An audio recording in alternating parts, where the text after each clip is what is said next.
आदि च चतुर्धाराधनाफलं क्रमेणाहं ध्रुवं वृक्षे स्वस्वरूपोपलब्धये. नमो सुचिनो, नमो स्वजश.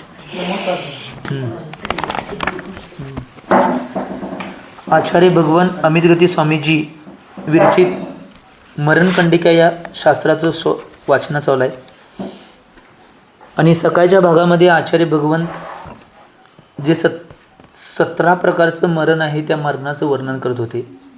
आणि त्यातील 12 प्रकारच्या मरणाचं वर्णन सकाळच्या भागामध्ये आचार्य भगवंतांनी केलं होतं.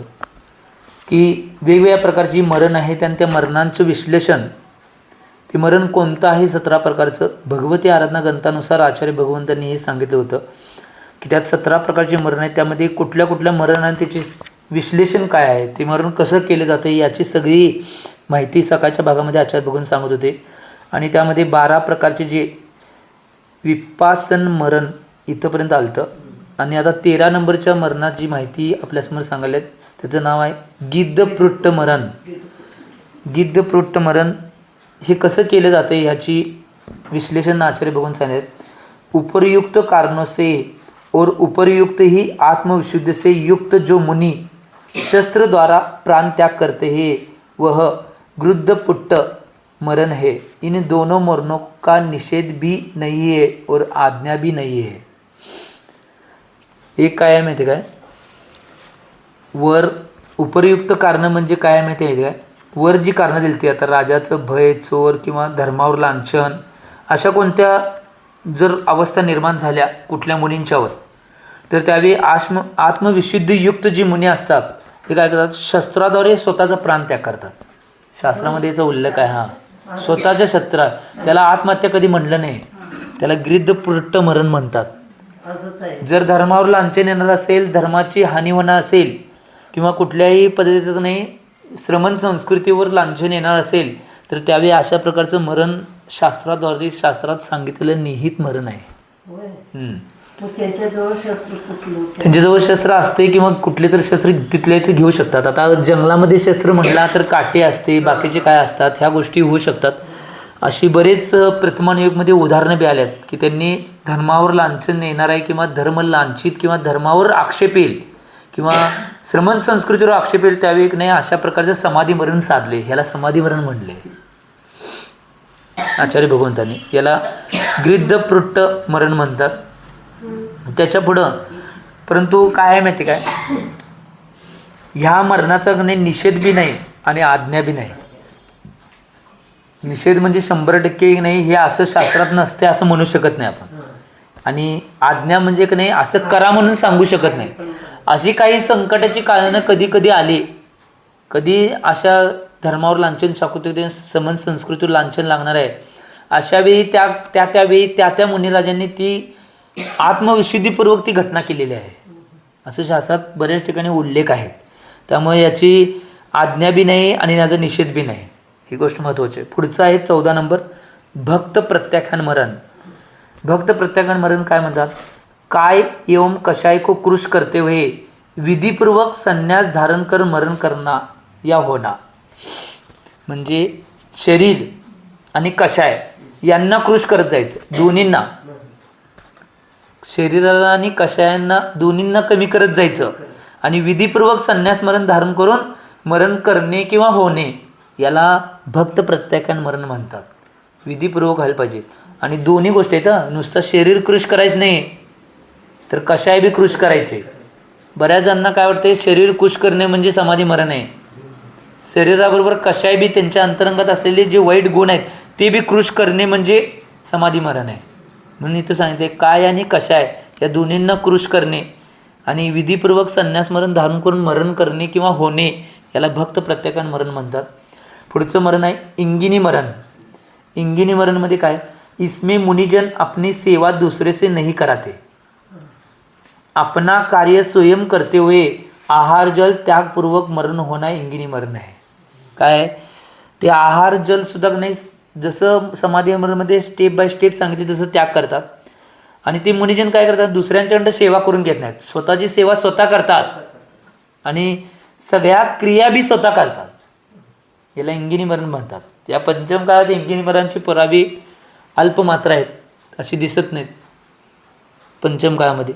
म्हणजे पहिला कसं सगळे बरेच मुनिराज चतुर्थ कालामध्ये जंगलामध्ये त्यांनी राहायचे आणि तिथं कुठला तर काही तर शरीराची बाधा त्यांनी पोचले तर तिथंच असं मड पडलं का ते पडायचे आणि तिथंच समाधी साधायची.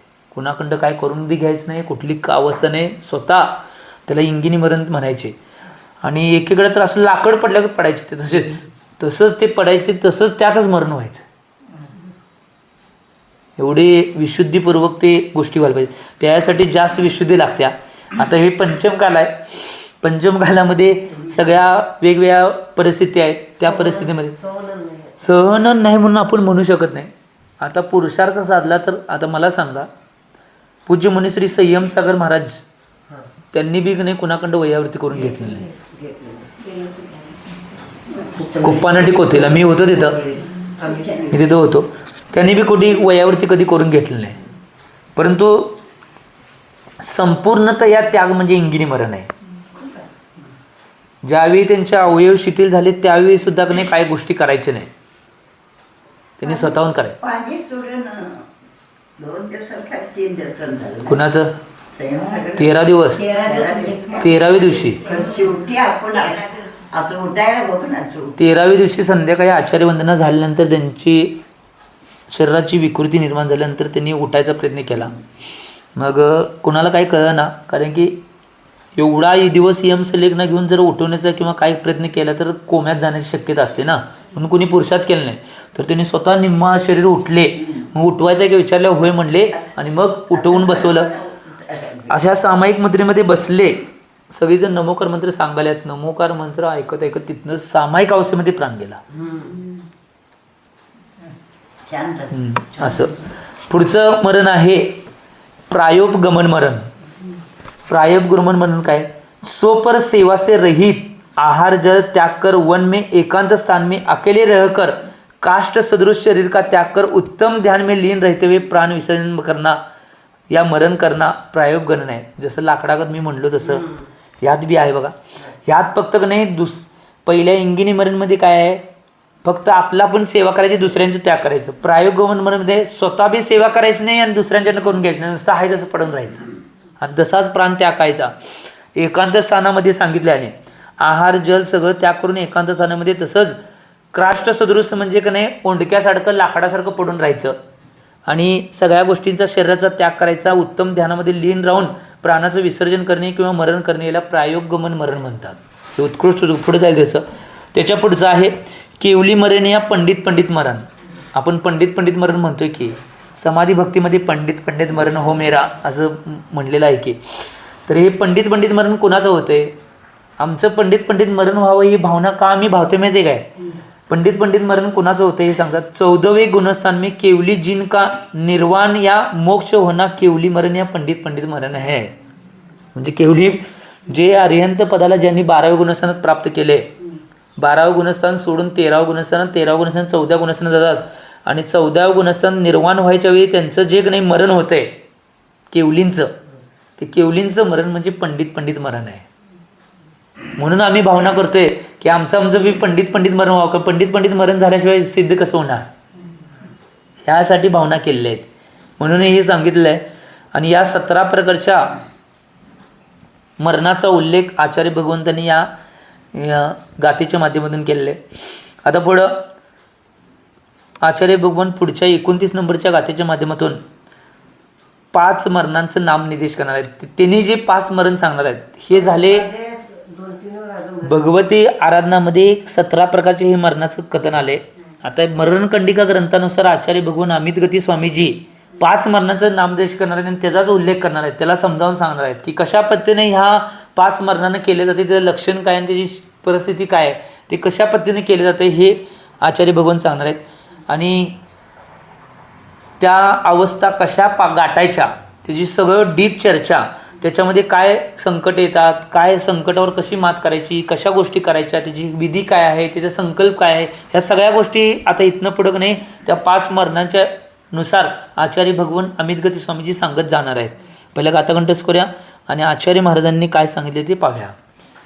पंडितं पंडितादिस्थं पंडितं बालपंडितं चतुर्थं मरणं बालं बालबालं च पंचमम्. आचार्य भगवान इथं काय म्हणतात की 5 प्रकारची मरणांची नावं सांगल्यात. पहिलं मरण आहे ते पंडित मरण, दुसरं मरण आहे पंडित मरण, तिसरं मरण आहे बालपंडित मरण, चौथं मरण आहे बालमरण आणि 5वं मरण आहे बाल मरण.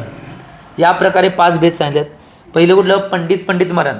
दुसरं आहे ते पंडित मरण, तिसरं आहे बालपंडित मरण, चौथा आहे बालमरण आणि 5वं आहे बाल मरण. हे 5 भेद आचार्य भगवंतांनी सांगितलेत.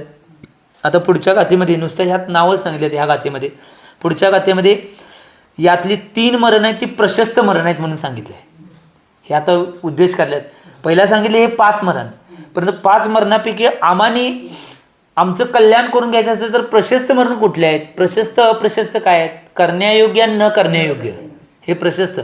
मग प्रशस्त मरण ह्यातले 3 कोणते आहेत हे सांगणार पुढच्या गाथेच्या माध्यमातून. ते तुम्ही 17चं सांगाल आहे. हे आता पंडित मरण, बालपंडित मरण, बालमरण आणि बाल मरण ह्यातले 3 कुठले नाही आहेत ते सांगणार आहेत त्यांनी. त्यामुळे पहिला गाथा कंठस्थ करूया 30 नंबर आणि त्यानंतर आचार्य महाराजांनी काय सांगितले ते पाहूया. निःश्रेयसुखादीनां आसन्नीकरणशमं आदिदं जायते तत्र प्रशस्तं मरणत्रयम्.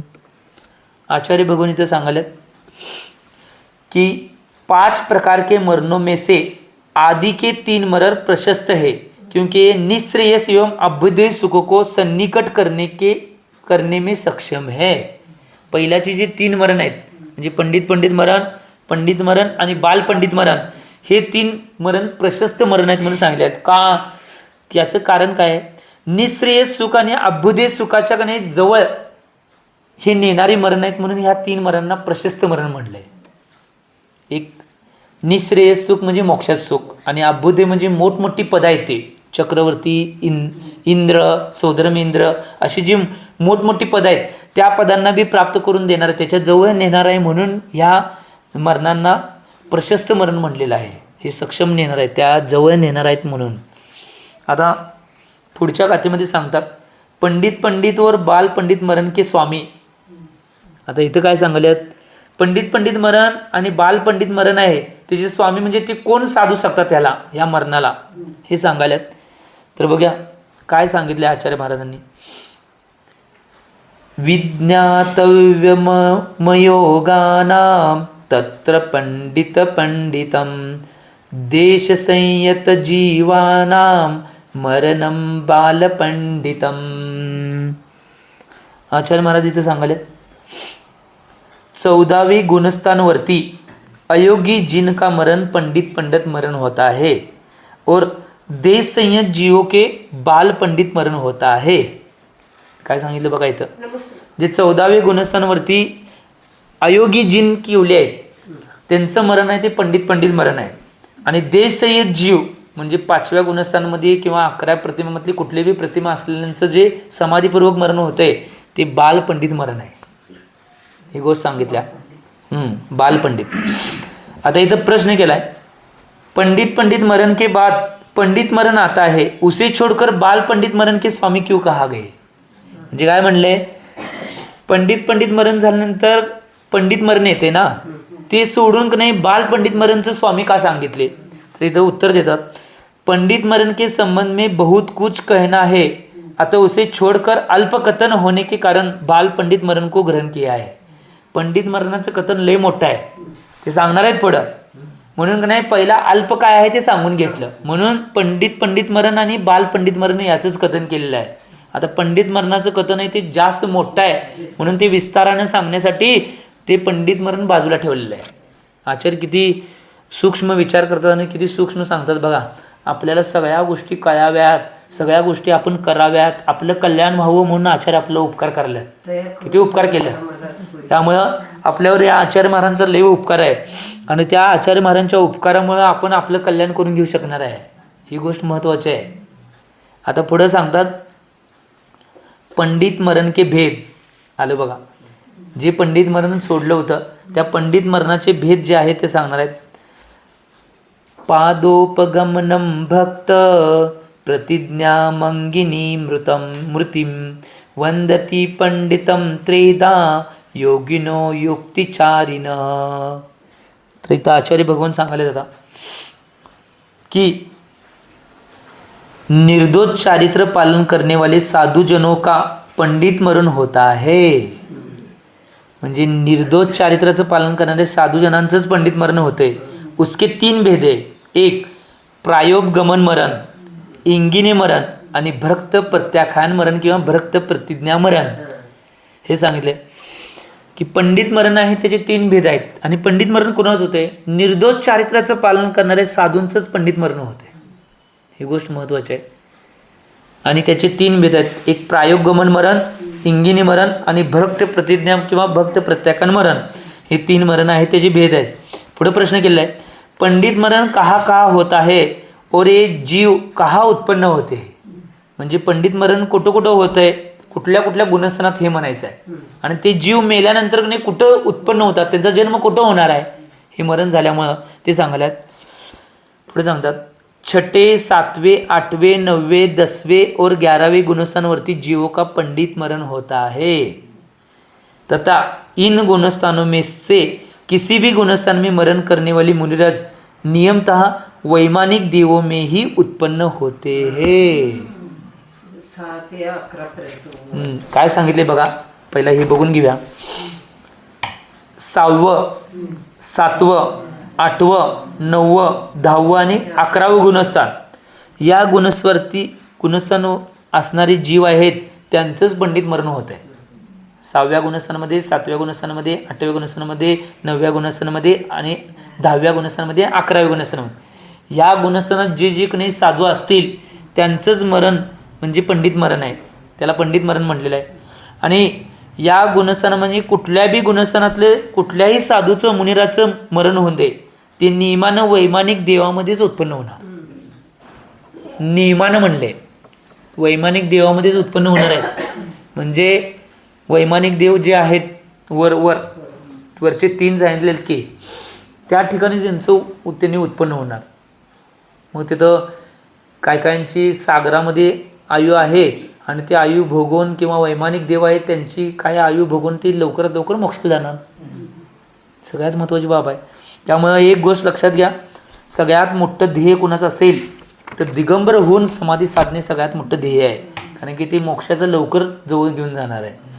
म्हणून ही साधना वर्षानुवर्षे केली जाते. आता इथं पुढे विचारलेत, शेष 2 मरणों के स्वामी, म्हणजे राहिलेले 2 मरण आहेत ते जे स्वामी कोण आहेत ते सांगतात. भजते मरणं बालम सम्यक दृष्टीर संयत मिथ्यात्व कुलित स्वांतो बालमपास्तधी. आचार्य बघून इथं काय म्हणल्यात, बालमरण असंयत सम्यक दृष्टी जीव का होत आहे. बालमरण कोणाचं होतं आहे? असंयत सम्यक दृष्टी जीवांचं होतं आहे. आणि मिथ्यात्व कर्म के उदय से आकुलित चित्त वाले कुबुद्धित जीवों का बाल मरण होता है. काय सांगितले बघा, 2 राहिलेली, एक बालमरण आणि बालमरण. म्हणजे असंयत सम्यक दृष्टी जी आहे, जी व्रत न घेता नुसता मिथ्यात्व त्या करून सम्यकत्व त्यांनी धारण केलेलं आहे, त्यांचं जे नाही मरण आहे ते बाल मरण आहे म्हणून सांगितलं. आणि जी मिथ्यादृष्टी जीव आहेत, जे पहिल्या गुणस्थान आहेत, त्यांचं आकलूत चित्तवाली म्हणलेलं आहे त्यांचं गणे कुबुद्धी जीव जे आहे त्यांचं बाल मरण होते. म्हणजे सगळ्यात शेवटचं साहजिकच आहे. कारण की त्यांनी कुठलं व्रत किंवा किमान मिथ्यात्व त्याग करायचं बी निर्णय घेतला नाही.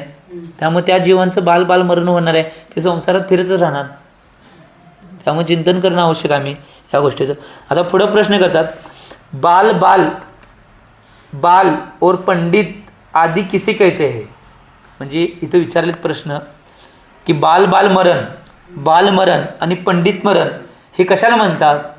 आता इथं उत्तर देतात, व्यवहार में हेयोपादेय के ज्ञान से शून्य अज्ञानी अथवा मूर्ख बालक या शिशु को बाल तथा बुद्धिमान को पंडित कहते हैं. उसी प्रकार से जो समीचीन श्रद्धा एवं चारित्र से हीन है वे बाल कहलाते हैं. इसी प्रकार से जिनमें श्रद्धा तो पूर्ण है किंतु चारित्र नहीं है वे बाल है, श्रद्धा के साथ एक देश चारित्र है वे बाल पंडित, यद्यपि वे श्रद्धावान है किंतु चारित्र एक देश है. म्हणजे ऐलक शुल्लक कारिका आदि जो श्रद्धा एवं चारित्र से संपन्न है पंडित है, इन्हीं गुणों के कारण उनके मरण को भी उसी नाम से कहा गया है.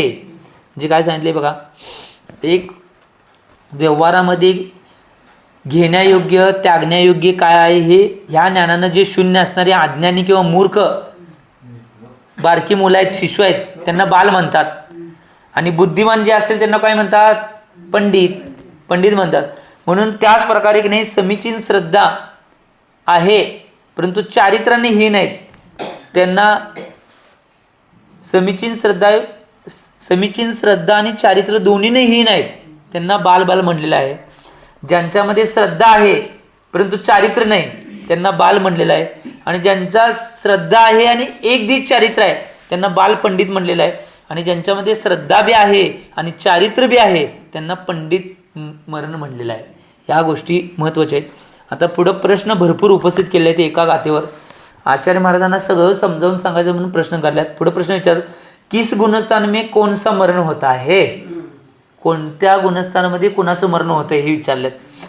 तर प्रथम गुणस्थान में बाल मरण होता है. पहिलं गुणस्थान मिथ्यात्व गुणस्थान आहे. 14 गुणस्थान आहेत टोटल. त्यातलं पहिलं गुणस्थान आहे ते मिथ्यात्व आहे. त्या मिथ्यात्व गुणस्थानामध्ये बाल मरण होता है. द्वितीय गुणस्थान में यद्यपि मिथ्यात्व नहीं है किंतु अनंतनमध्ये कशाजन्य आद्यवसायी जीवित है, आता वहा भी बाल मरण होते. म्हणजे दुसऱ्या गुणस्थानात बी बाल मरण होतं सासादनमध्ये. तृतीय गुणस्थान में मरण नहीं होता. जे मिश्र गुणस्थान आहे तिसऱ्या गुणस्थानाचं नाव आहे मिश्र. पहिलं मिथ्यात्व आहे, दुसरं सासादन आहे, तिसरं मिश्र आहे, चौथं अवरित समित दृष्टी आहे. तर तिसऱ्या गुणस्थानामध्ये मरण होत नाही, कुणाचंच मरण तिसऱ्या गुणस्थानात होऊ शकत नाही. चतुर्थ गुणस्थान में बाल मरण होत आहे. म्हणजे अविरित सम्यक दृष्टी म्हणजे ज्यांचं उरत नाही परंतु सम्यक दृष्टी आहे त्यांचं बाल मरण होते म्हणून सांगितलंय. पंचम गुणस्थान में बाल पंडित मरण होत आहे. म्हणजे देश सय्यद जे गुणस्थान आहे म्हणजे त्या प्रतिमाधारी ऐलक शुल्लक शुल्लिका आरिका यांचं जे मरण आहे ते बाल पंडित मरण आहे म्हणून सांगितलंय. छठे से 11वें गुणस्थान में से प्रत्येक में पंडित मरण होत आहे. 6व्यापासून 11व्या गुणस्थानापर्यंत कुठल्या बी गुणस्थानात मरण होऊ दे, त्यांचं मरण कुठलं मरण आहे? पंडित मरण. 6वं गुणस्थान कुठलं आहे? आता हे कळणार नाही लय जणांना. प्रमत्त विरत अप्रमवितर हे आहे ह्या गोष्टी. आणि त्याच्या पुढं जे 11व्या गुणस्थानपर्यंत आहे तिथंपर्यंत सगळ्यांचं मरण कुठलं होणार आहे? पंडित मरण होणार आहे. 12वी आणि 13वी गुणस्थान मी मरण नाही आहे. 12व्या आणि 13व्या गुणस्थान मरण होत नाही होत, कारण की तिथे केवली झालेले आहेत ना. हां, तिसऱ्यात बी नाही आणि 12व्या आणि 13व्या गुणस्थान केवली झालेले आहेत ना. 12व्या गुणस्थात त्यांना केवल्याची प्राप्ती होती, त्यामुळे 12व्या गुणस्थात होऊ शकत नाही, 13व्या गुणस्थान बी होऊ शकत नाही, 14व्या गुणस्थान होऊन त्यांनी मोक्षाला जाणार. हां, तिसऱ्यात मिश्र गुणस्थान आहे. हो, तिथं मिश्र गुणस्थान म्हणजे तिथं मिथ्यात्वाचा आणि सम्यक्त्वाचा अभाव आहे परंतु मिथ्यात्वाचा अनद्यवसाय आहे म्हणून तिथं तिसऱ्यात होत नाही. मिश्र गुणस्थान आहे ते. म्हणजे सम्यक्त्वाची बी थोडी अनुभूती आहे. श्रीखंड दही आणि गुळाची दोन्हीची चव तसं सिस्टीम आहे मिश्र गुणस्थान म्हणून तिथं मरण होत नाही. 14वें गुणस्थान से मुक्ती प्राप्त होती, आता वहा पंडित मरण कहा गया है. म्हणजे 12व्यात आणि 13व्यात मरण होणार नाही, 14व्यामध्ये पंडित मरण होणार आहे कारण की ते केवलींचं मरण आहे, त्याला केवली मरण बी म्हणतात. आता पुढं प्रश्न विचारत, किस मरण से मरने वाले जीव कहा जाते हैं. कुठल्या गुणस्थानात मेल्यानंतर किंवा कुठलं मरण केल्यानंतर कुठल्या गुणस्थानात कुठं जाणार आहेत त्यांनी, म्हणजे कुठल्या गतीमध्ये जातात, कुठं जन्म घेणार आहेत, देवांच्यात घेतले तर कुठं घेणार आहेत, हे सगळं विचारलेलं आहे. तर इथे सांगतात बाल मरण करने वाले प्रथम गुणस्थानावरती चारों गती में जाकर जन्म ले सकते हैं. जे मिथ्यादृष्टी आहेत ती कुठे बी जाऊ शकतात. नरकात जाऊ शकतात, तिर्यांच्या गतीत जाऊ शकतात, मनुष्यात जाऊ शकतात, देवगतीत जाऊ शकतात, कुठे बी जाऊ शकतात. त्याच्यात आणि क्रायटेरिया आहे तो पुढे सांगणार आहेत, पुढे येणार आहे. आता लय काय येणार आहे. आता इथनं सगळा विषय चांगलाच आहे. पुढे सांगितलं आहे बाल सासादन गुणस्वर्ती जीव नरक गति के अतिरिक्त शेष 3 गति में जा सकते. म्हणजे ज्यांचं बाल मरण होणार आहे परंतु ते सासाधन गुणस्थानामध्ये होणार आहे दुसऱ्या, त्यांचं नरक गती सोडून बाकीचे 3 गती ते जातात. तिर्यांच, देव आणि मनुष्य या गतीत जातात. पूर्व में नरकायु तिर्यंचायु मनुष्यायु को बांध लेने वाले बद्धायुष्क चतुर्थ गुणस्थानों मनुष्य नरक गति में प्रथम नरक पर्यंत मनुष्य गती एवं तिर्यंच गती में भोग भूमि के मनुष्य तिर्यंच होते. काय सांगितले बघा, पहिलाच नरकायू आणि तिर्यंचायू मनुष्यही बांधणारे जे बद्धायुष्क जीव आहेत, ज्यांनी आयु बांधून घेतलेला आहे, ते चतुर्थ गुणस्वरती मनुष्य नरकगती किंवा प्रथम नरकापर्यंत किंवा मनुष्य आणि तिर्यंच गतीत भोगबोधीमध्येच जातात. भोगबोधीने मनुष्य तिर्यंच होणार आहेत, ही गोष्ट महत्त्वाची आहे. आणि पुढे काय सांगतात, बालमरण करणेवाले अबद्धायुष्क म्हणजे बालमरण करणारे ज्यांनी आधी काय आयु बांधले नाही ते मनुष्य आणि तिर्यंच आणि देवगतीमध्ये वैमानिक देवच होतात. त्यांनी कुठलं पुढचं आधी बांधून घेतलं नाही. एक तर मनुष्य होणार, नाहीतर तिर्यंच होणार, नाहीतर देवगतीत गेले तर वैमानिक देवच होणार. ही गोष्ट लक्षात घ्या. तथा देव और नारकी कर्मभूमीज मनुष्यही होते. देव आणि नारकी कर्मभूमीज मनुष्यच होतात त्यांनी जर केलं तर. बाल पंडित मरण करणेवाले ज्यांनी बाल पंडित मरण केलेलं आहे ते पंचम गुणस्थानवरती मनुष्य एवं तिर्यच तथा छठे गुणस्थान से 11वें गुणस्थानपर्यंत पंडित मरण करनेवाले म्हणजे काय सांगितले, बाल पंडित मरण करलेले पंचम गुणस्थानवरती मनुष्य जे आहेत ते मनुष्य येऊन तिर्यंच गतीतच जातात. आता पुढे सांगतात 6व्या गुणस्थानापासून 11व्या गुणस्थानपर्यंत जे आहेत ते पंडित मरण करणारे ते मनुष्य वैमानिक देव होतात. 6व्यापासून 11व्या गुणस्थानपर्यंत कोणीही त्यांचे मरण होऊन दे, त्यांचं ते वैमानिक देवच होतात. आणि पंडित मरण करणेवाले शाश्वत सुख प्रदाता निर्वाण सुख प्राप्त करतात म्हणजे सिद्ध पर्यायाला प्राप्त करतात. जे पंडित मरण करणारे म्हणजे 14व्या गुणस्थानामध्ये जे मरण करणार आहेत ते नियमानं शाश्वत पदाला प्राप्त करतात म्हणजे सिद्ध पर्यायाला प्राप्त करून घेतात. घ्यायचं आहे का थांब्या? घेऊया का थांब्या?